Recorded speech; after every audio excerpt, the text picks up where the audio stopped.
मौसम के ठंडा होते साथ ही जहां चारों में तमाम तब्दीलियां करी जाती हैं, वहीं और बहुत सारी चीज़ों पर तब्दीलियां होती हैं जिनको बिल्कुल भी डिस्कस नहीं किया जाता। दोस्तों, बात ये होती है कि अगर आप हमेशा एक चीज़ के पीछे भागते रहें कि सिर्फ चराई बूटियाँ, तो ये अकेला इल्म नहीं है, इसके साथ और आपके शिकार के साथ बहुत सारी चीज़ें अटैच होती हैं जिसको कोई समझना नहीं चाहता, कोई समझाना नहीं चाहता। जिस चराई पे आपने पूरा गर्मियों में शिकार मारा, अचानक सर्दियों में आके वो पूरी की पूरी चराई ही ख़त्म नहीं हो जाती। कुछ ना कुछ उसमें एक आधी चीज़ की तब्दीली हो जाए तो ठीक है, वरना अक्सर औक़ात तब्दीली भी बहुत ज़्यादा नहीं करनी पड़ती। माइनर सी तब्दीलियाँ होती हैं। जिन लोगों ने अपनी चीज़ों को सेट किया हुआ होता है उनको पता होता है कि क्या करना है।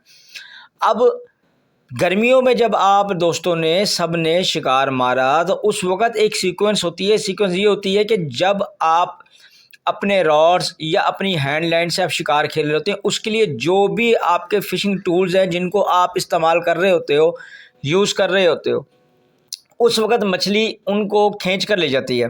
फ़र्ज़ करें रील्स आपकी चलती हैं, आपकी जो घुंघरू लगे होते हैं वो बड़े ज़बरदस्ती से, बेल्स वगैरह बड़ी ज़बरदस्त तरीके से बजती हैं कि आपको पता लग जाता है।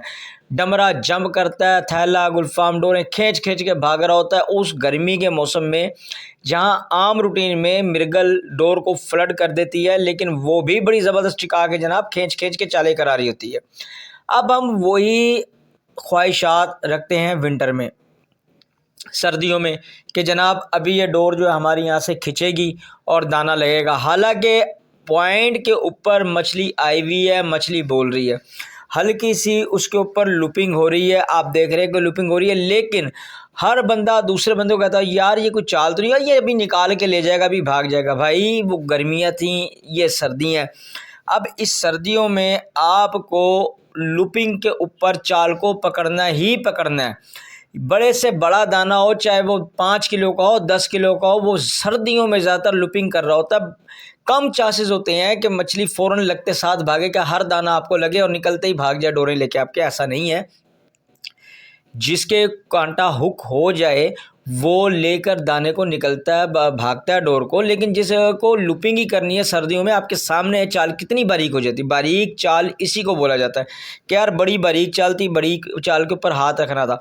पुराने उस्ताद अपने पॉइंट्स के ऊपर बिल्कुल डोरों के करीब बैठते थे 12 महीने शिकारों के अंदर।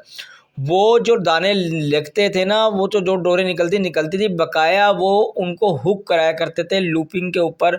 आगे वो अपने ट्रेडिशनल तरीके जैसे भी हुआ करते थे, रॉड्स पे या डोरों के ऊपर वज़न आगे लगा के, मट्टी लगा के, कोई काना लगा के, कोई अपनी और चीज़ें लगा कर, तो वो इस तरीके से करते थे।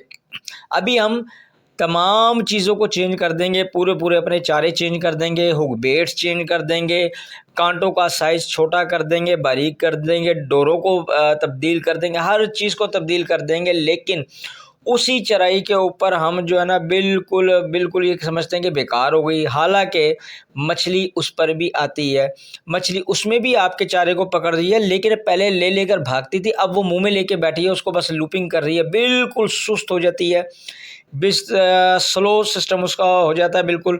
तो वो उस वक़्त आपको लूपिंग करानी है। लूपिंग को आप जज कर जाएंगे तो 50% आपको रिज़ल्ट मिलेगा, बेहतर हो जाएगा। हर चीज़ हर जगह भी नहीं चलती, कहीं पे चलेगी कहीं पे नहीं चलेगी, दोनों एलिमेंट्स बिल्कुल साथ हैं।